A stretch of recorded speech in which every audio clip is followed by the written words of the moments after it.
Very much, Freak. I am, in fact, joined by Bjergsen, victorious yet again on the day. So tell me, playing up against Unicorns of Love, was this a big challenge for TSM? Because you guys made it look pretty clean. Just what I heard from other teams and watching their games, they're just very scrappy. They're a very scrappy team. They always kind of want to fight, and it's very chaotic. So that's kind of what I expected going into the game. I think the game was pretty decently in our favor. The only real issue was kind of these picks that we never play against, like Aurelia and Hecarim were actually doing really well, but the champions we're used to playing against, like Corki, was no problem holding down. So I think a little bit of unfamiliarity was the only real issue we had. Vishitachi's Aurelia was obviously a really good champion of his. Definitely looked good for him, but it seems like you guys did a really good job of minimizing the impact of those like unknown champions.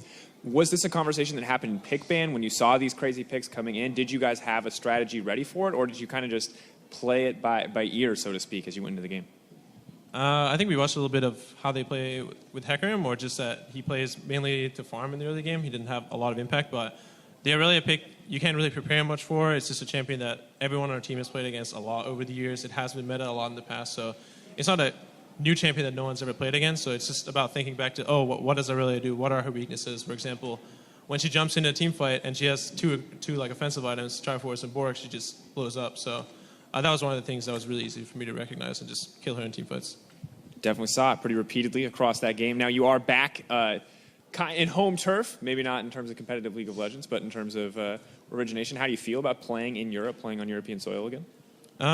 I like it a lot. Just seeing a lot of the people that I knew from here in Germany or at ULCS, seeing a lot of my friends from the European teams, and playing EU solo queue has been a pretty good, has pretty good time so far. I don't know. It's been really nice. Obviously, feels better when we win. Everything's a lot more fun when we win, but it's been fun. Well, speaking of that, NA is now 4-2. Now, Freak had some interesting predictions about Fnatic coming in, taking the best of 5 in the long run. But do you feel like we've already seen today that NA is greater than EU?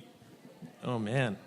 I don't think you can judge off of just one day, because I think a lot of things can change. It comes down to which teams are adapting the best throughout the tournament to the opposite meta. I can't say NA meta is better or EU meta is better, but obviously there's been different priorities, and the teams from both regions are going to try to adjust to what the other teams are playing, and then we're just going to see who comes out ahead in terms of that.